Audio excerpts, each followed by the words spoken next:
26 अप्रैल 1943 करीब 2.5 महीने के सफ़र के बाद जब ये जर्मन सबमरीन मेडागास्कर के कोस्ट के पास पहुंचती है तो सामने जापानीज सबमरीन नजर आती है। लेकिन समुद्र इतना तूफानी था कि दोनों सबमरीन को एक दूसरे के पास आना खतरनाक हो सकता था। तो अगले 2 दिन तक ये सबमरीन साथ साथ चलती है एंड फाइनली जब मौसम साफ होता है तो मिस्टर मत्सुदा सबमरीन से बाहर निकलते हैं। एक छोटी सी नाव लेकर पैडलिंग करते हुए भीगते हुए वो जापानीज सबमरीन के पास पहुंचते हैं। वहां पर कैप्टन मसाओ तेराओका उनका स्वागत करते हैं। आपके सवालों का जवाब अब तक नहीं मिला, तो कौन थे ये इंडियन और कौन थे ये जर्मन और जापानीज जो मिस्टर मत्सुदा को मदद कर रहे थे? ऐसा इसलिए दोस्तों क्योंकि मिस्टर मत्सुदा और कोई नहीं बल्कि हमारे नेताजी सुभाष चंद्र बोस हैं। जाने अनजाने में इस ऐतिहासिक जर्नी के दौरान ये इतिहास के पहले इंडियन भी बन जाते हैं, एक सबमरीन में सफ़र करने वाले सुभाष चंद्र बोस। दोस्तों, इंडिया के सबसे महान फ्रीडम फाइटर्स में से एक, और इनकी पूरी कहानी ऐसे ही कमाल किस्सों से भरी हुई है। कैसे ये ब्रिटिश हुकूमत को चकमा देकर इंडिया छोड़कर भागे, जर्मनी गए, हिटलर से मिले, रशिया गए, जापान गए, जापानीज प्राइम मिनिस्टर से मिले, सिंगापुर गए, अपनी एक आर्मी बनाई और इंडिया के बाहर रहकर ब्रिटिश हुकूमत के खिलाफ सबसे बड़ी जंग छेड़ी। आइए समझते हैं इनकी पूरी दास्तान को। आज के इस वीडियो में अपनी कहानी की शुरुआत करते हैं साल 1939 से, वो साल जब वर्ल्ड वॉर 2 की शुरुआत हुई। वाइस रॉय लॉर्ड ने इंडिया के बिहाफ पे भी वॉर डिक्लेयर कर दी बिना किसी इंडियन से कंसल्ट किए हुए। कांग्रेस के लिए बड़ी एम्बैरेसमेंट वाली बात थी और गवर्नमेंट ऑफ इंडिया एक्ट के तहत कांग्रेस के पास कुछ मिनिस्ट्रीज का कंट्रोल था, तो कांग्रेस ने उन सभी पोजीशन से रिजाइन कर दिया। इस समय के बीच सुभाष चंद्र बोस अपनी खुद की पार्टी ऑर्गेनाइज कर रहे थे, फॉरवर्ड ब्लॉक। हालांकि यह पार्टी कांग्रेस के बीच से ही निकली थी, लेकिन साल 1940 तक आते आते इसको कांग्रेस के मुख्य संगठन से अलग कर दिया गया था। इसके पीछे 2 कारण थे। पहला ये कि सुभाष चंद्र बोस कुछ ज़्यादा ही लेफ्टिस्ट विचारधारा के बन रहे थे, जो कांग्रेस के बाकी लीडर्स को पसंद नहीं आ रहा था, और दूसरा कारण यह था कि बोस चाहते थे सेकेंड वर्ल्ड वॉर का इस्तेमाल किया जाए। इंडिया के बेनिफिट के लिए वो जल्दी से ऑक्शन लेना चाहते थे और कांग्रेस से अलग होना उनके लिए एक नेसेसिटी बन गई थी। जुलाई 1914 कलकत्ता में बॉस एक मार्च को लीड कर रहे थे, जिसके चलते उन्हें ब्रिटिश हुकूमत के द्वारा अरेस्ट कर लिया जाता है। जेल में रहकर वो सरकार की ताकत को चैलेंज करते हैं, एक हंगर स्ट्राइक लॉन्च करके रिलीज मी और आई शॉल रिफ्यूज टू लिव उनकी तरफ से सीधी अनाउंसमेंट करी जाती है। हंगर स्ट्राइक करते करते उनकी तबीयत खराब होने लगती है और एक ही हफ्ते में सरकार डिसाइड करती है कि उन्हें जेल से निकालकर हाउस अरेस्ट पर रख दिया जाए। सरकार नहीं चाहती थी कि उन पर ब्लेम आए अगर सुभाष चंद्र बोस जेल में मर गए तो, इसलिए उन्होंने सोचा कि जब तक हेल्थ खराब है तब तक हाउस अरेस्ट पर रखते हैं, जैसे ही हेल्थ ठीक होगी वापस जेल में डाल देंगे। लेकिन नेताजी अपने अलग ही प्लान रच रहे थे। इनका प्लान था जर्मनी जाना और जर्मन से मदद मांगना ब्रिटिश के खिलाफ लड़ाई करने के लिए। लेकिन जर्मनी तक जाया कैसे जाए? वो उस पंजाब में मौजूद एक कम्युनिस्ट ऑर्गेनाइजेशन को कांटेक्ट करते हैं ये जानने के लिए कि क्या कोई तरीका है बॉर्डर पार करके जर्मनी तक चुपके से जाने का। उन्हें बताया जाता है कि एक तरीका ज़रूर है, अफगानिस्तान के थ्रू अगर एंटर किया जाए, वहाँ से सोवियत यूनियन जाया जाए तो वहाँ से जर्मनी जाया जा सकता है। 16 जनवरी 1941 रात है, करीब 1:30 बजे, जब पूरा शहर सो रहा था तो नेताजी चुपके से अपने घर से बाहर निकलते हैं अपने भतीजे शिशिर कुमार बोस के साथ। वो एक इंश्योरेंस एजेंट बनकर जाते हैं जिनका नाम है मोहम्मद जियाउद्दीन। शिशिर कुमार के साथ अंधेरे में ये रात भर ड्राइव करते रहते हैं और सुबह के करीब 8:30 बजे धनबाद पहुंचते हैं। यहाँ ये एक रात शिशिर के भाई अशोक के घर बिताते हैं और अगले दिन नजदीक के गोमो स्टेशन से सुभाष चंद्र बोस कालका मेल की ट्रेन पकड़ लेते हैं। ये रेलगाड़ी पहले दिल्ली पहुँचती है और वहाँ से ये गाड़ी बदलते हैं पेशावर की ओर और अगली ट्रेन पकड़ते हैं। पेशावर पहुंचकर इन्हें रिसीव किया जाता है फॉरवर्ड ब्लॉक के प्रोविंशियल लीडर मियां अकबर के द्वारा। अगला पड़ाव था ब्रिटिश राज के इलाकों से पूरी तरह से बाहर निकलना। ऐसा करने के लिए ये अपना रूप फिर से बदल लेते हैं। एक बार फिर मोहम्मद जियाउद्दीन से ये एक गूंगे और बहरे पठान बन जाते हैं। यहाँ गूंगा और बहरा होना इसलिए जरूरी था क्योंकि सुभाष चंद्र बोस को पश्तो भाषा बोलनी नहीं आती थी।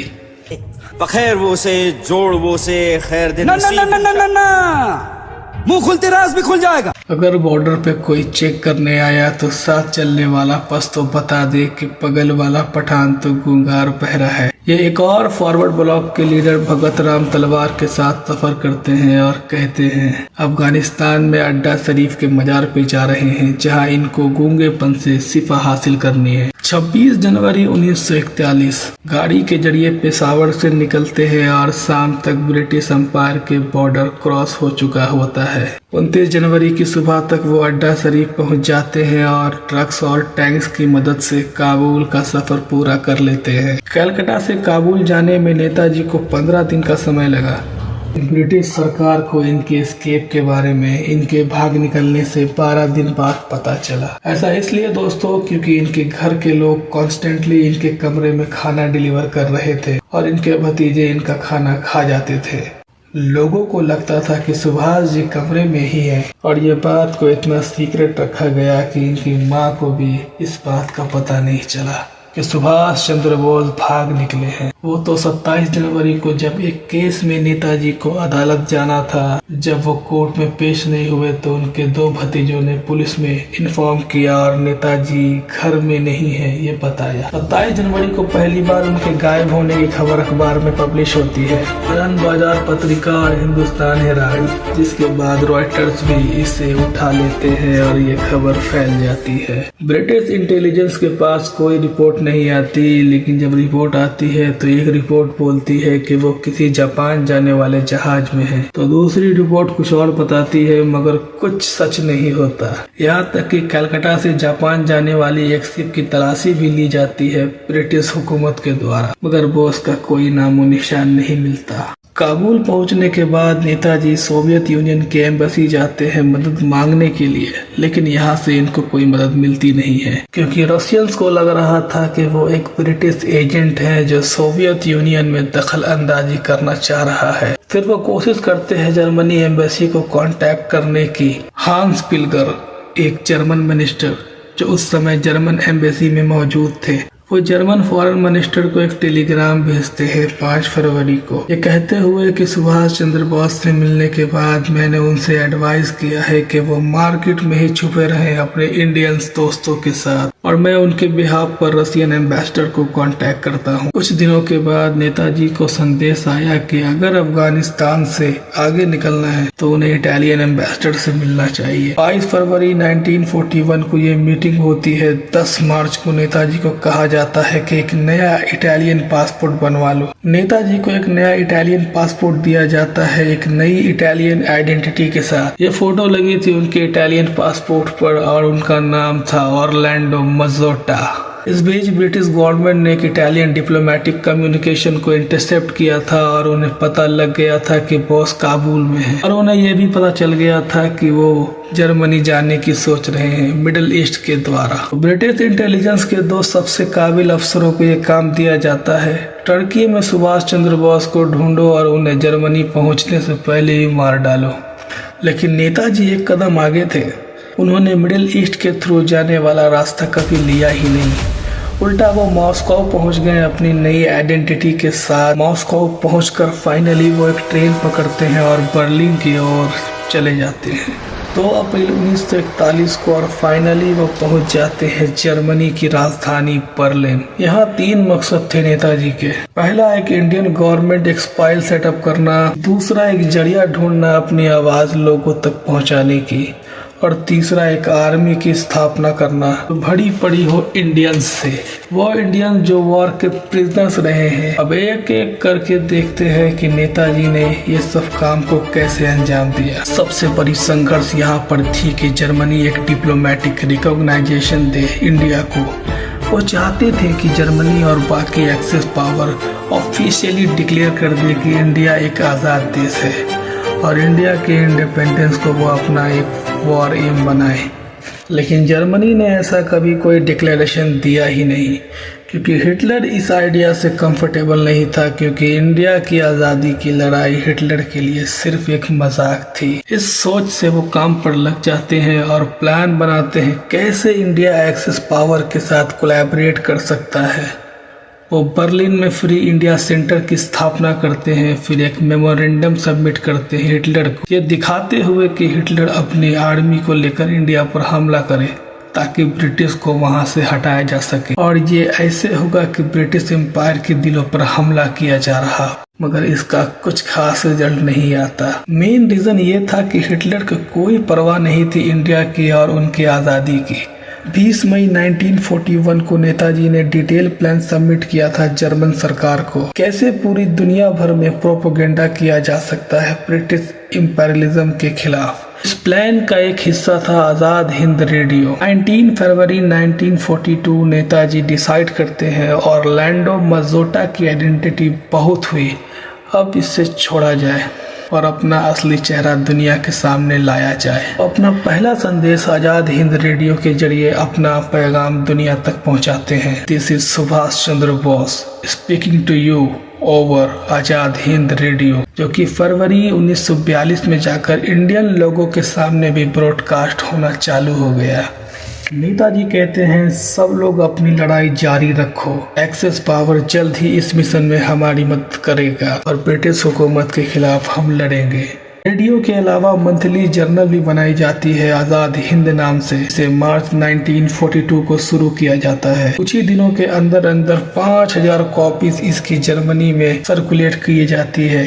सुभाष चंद्र बोस चाहते थे कि जो वो आर्मी खड़ी कर रहे हैं उसे इंडियन नेशनल आर्मी बुलाया जाए, लेकिन जर्मनी हुकूमत ने एक नई इंडिपेंडेंट आर्मी को मान्यता देने से इनकार कर दिया था। इसलिए इस मिलिट्री यूनिट का नाम रखा गया इंडियन लीजन। सुभाष चंद्र बोस यहाँ पर 10,000 से ज्यादा प्रिजनर्स ऑफ वॉर से मिले और उन्हें कन्विंस कर लिया, लेकिन सबने ये बात नहीं मानी। कुछ 5,000 लोगों ने आर्मी ज्वाइन की। ये आर्मी छोटी जरूर थी लेकिन कई मायनों में ऐतिहासिक थी, क्योंकि नेताजी अलग अलग धर्मों के अलग अलग कास्ट के लोगों को इकट्ठा करने में सक्सेसफुल रहे थे। 26 अगस्त 1942 इंडियन लीजन अपनी शपथ ले रहा था और इसके साथ नेताजी अपनी सभी मकसदों को पूरा करने में पूरी तरह से कामयाब हो चुके थे, सिवाय एक चीज के। एक्सेस पावर अभी तक इंडिया को इंडिपेंडेंट डिक्लेयर नहीं कर रहे थे। इसके पीछे कारण था हिटलर के नेगेटिव एटीट्यूड इंडियंस को लेकर। कुछ महीने पहले 1942 को सुभाष चंद्र बोस की मुलाकात होती है एडोल्फ हिटलर से। इस मुलाकात के बाद नेताजी कन्विंस हो जाते हैं कि हिटलर को प्रोपेगेंडा विक्ट्रीज में ज्यादा इंटरेस्ट है as a compare to military wise war को जीता जाए। इसलिए नेताजी की नजर मुड़ती है जापान की ओर। अब तक ये खबर ऑलरेडी जापान तक पहुंच चुकी थी कि जर्मनी में एक आर्मी बनाई जा रही है जो कि इंडियंस की है और ब्रिटिश को इंडिया से बाहर फेंकने के लिए बनाई जा रही है। यहाँ नेताजी को एक अपॉर्चुनिटी दिखाई देती है। जापान में जो इंडियंस वॉर ऑफ प्रिजनर्स हैं, क्यों न इन्हें भी फौज में भर्ती कर लिया जाए। इन सब के बीच अगस्त 1942 को इंडिया में महात्मा गांधी ने क्विट इंडिया मूवमेंट को ऐलान कर दिया था। इंडिया में भी लाखों की भीड़ खड़ी हो चुकी थी ब्रिटिश गवर्नमेंट के खिलाफ। यह खबर जब नेताजी तक पहुंचती है तो ये सुनकर वो बड़ा खुश होते हैं। आजाद हिंद रेडियो के जरिए वो अपना संदेश देते हैं सारे इंडियंस गांधी जी को सपोर्ट करें। 31 अगस्त 1942 को जब नेताजी को पता चलता है कि सावरकर और जिन्ना जैसे लोग क्विट इंडिया मूवमेंट के खिलाफ हैं, तो वो आजाद हिंद रेडियो के जरिए दोनों को ये कहते हैं, याद रख लो आने वाले समय में कोई ब्रिटिश हुकूमत नहीं रहेगी। गांधी जी इंडिया के अंदर संघर्ष कर रहे थे और नेताजी इंडिया के बाहर रहकर संघर्ष जारी करे हुए थे। 8 फरवरी 1943 नेताजी अपने दोस्त एशिया नंबियार को इंचार्ज बना देते हैं इंडियन लीजन और आजाद हिंद सेंटर का। और वो जर्मनी छोड़कर निकल पड़ते हैं जापान की ओर। इस बार इनका रास्ता जमीन के ऊपर से नहीं बल्कि ये डुबकी लगाते हुए पानी के अंदर जर्मन सबमरीन में बैठकर जाते हैं। एक बार ये फिर अपना रूप बदलते हैं और बन जाते हैं मिस्टर मत्सुदा। इसी किस्से की बात मैंने वीडियो के शुरू में की थी। वैसे ये अकेले इंडियन नहीं थे जो सबमरीन में बैठने वाले थे, इनके साथ थे इंडियन लीजेंड के एक और लीडर आबिद हसन सफरानी। कई महीनों के बाद मेडागास्कर की कोस्ट पर दोनों सबमरीन बदलती है और एक जापानीज सबमरीन में इनका स्वागत किया जाता है। 8 मई 1943 ये सबमरीन सबांग पहुंचती है जो आज के दिनों में इंडोनेशिया का हिस्सा है। वहां से टोक्यो की फ्लाइट पकड़ते हैं और ये आ जाते हैं जापान।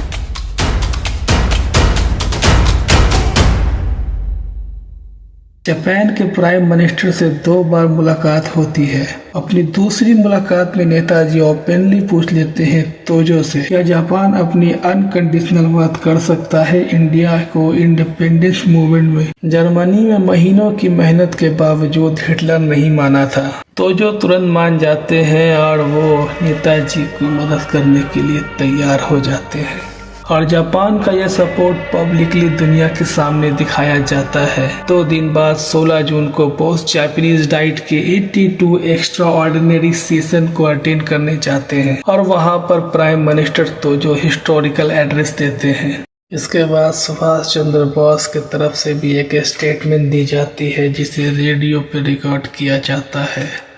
जापान में सुभाष चंद्र बोस को इनवाइट करने वाले एक और फ्रीडम फाइटर थे रास बिहारी बोस। यहाँ पे एंट्री होती है रास बिहारी बोस की और वो एक लीडर के तौर पर काम करते हैं। आईएनए को पूरी तरह से खत्म होने से बचाए रखते हैं। सुभाष चंद्र बोस और रास बिहारी बोस के साथ 2 जुलाई 1943 को सिंगापुर पहुँचते हैं और इनका स्वागत मालाओ से किया जाता है और यहाँ पर बची हुई आईएनए इंडियन नेशनल आर्मी की कमान सौंपी जाती है सुभाष चंद्र बोस को। ये एक ऐतिहासिक पल था क्योंकि बहुत से इंडियंस इकट्ठा हुए थे सिंगापुर के पदांग में सुभाष चंद्र बोस को सुनने के लिए और उनके द्वारा यहाँ पर एक कमाल का भाषण दिया जाता है। एक ऐसा भाषण जिसे वो चलो दिल्ली का नारा लगाते हुए कहते हैं। सिंगापुर में मौजूद इंडियंस आईएनए में करीब 13,000 जवान थे। नेताजी का प्लान था कि सबसे पहले इसे एक्सपेंड किया जाए। पहले 50,000 सोल्जर्स जमा किए जाए और फिर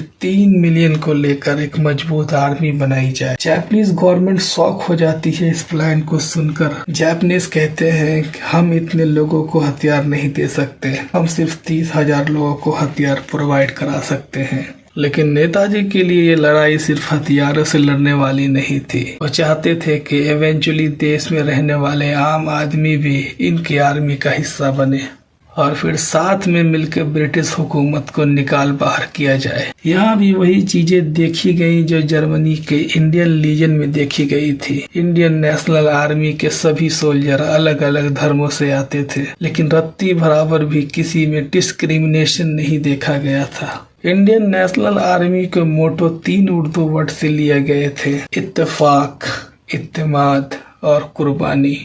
Gandhi brigade, Nehru brigade, Maulana Azad brigade, Subhash Chandra Bose brigade और रानी ऑफ झांसी।